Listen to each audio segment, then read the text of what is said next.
Hi, my name is Mike Dohanic, and I'm talking to you today about animal rescue. Well, the animal rescue program that I currently run in Northeast was started back in about 1968.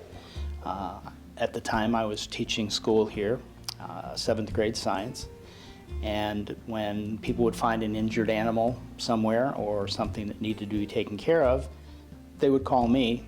My name was the first one they thought of. I think probably the first animals that I rescued were those, because of the grape harvest and whatnot here in the town. The farmers get the grape pulp from Welch's or at the time Keystone and dump it on their farms and use it for fertilizer. And raccoons, being mischievous as they are, sometimes eat the grape pulp and get drunk and wander out in the street and get hit by a car, and people want to do something to help save them, so they give me a call. Back when I first started, the Game Commission was a little more lenient with what people could do. I've taken in squirrels and raccoons and woodchucks, lots of birds of prey, sparrowhawks, screech owls and so forth. Reptiles now, mostly because I am one of the people in the city of Erie that is charged with taking care of exotic animal infractions of the ordinance.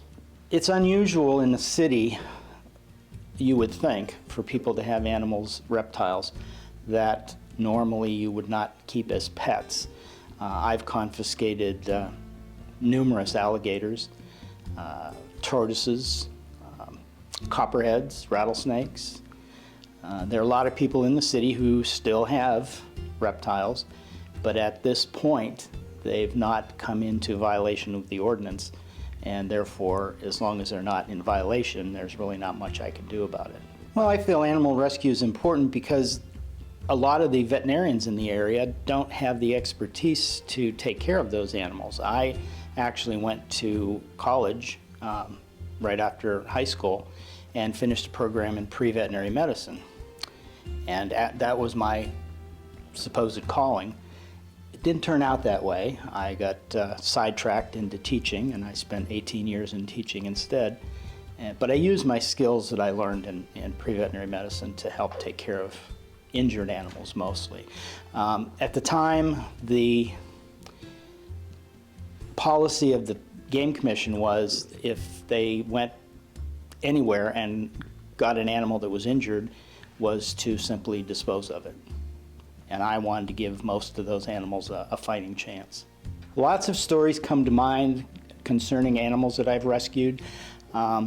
Probably the ones that are the most entertaining are those people who come back to me years later and say, I can't believe that you came to my house and just walked into my basement and picked up that skunk in your bare hands and walked outside with it.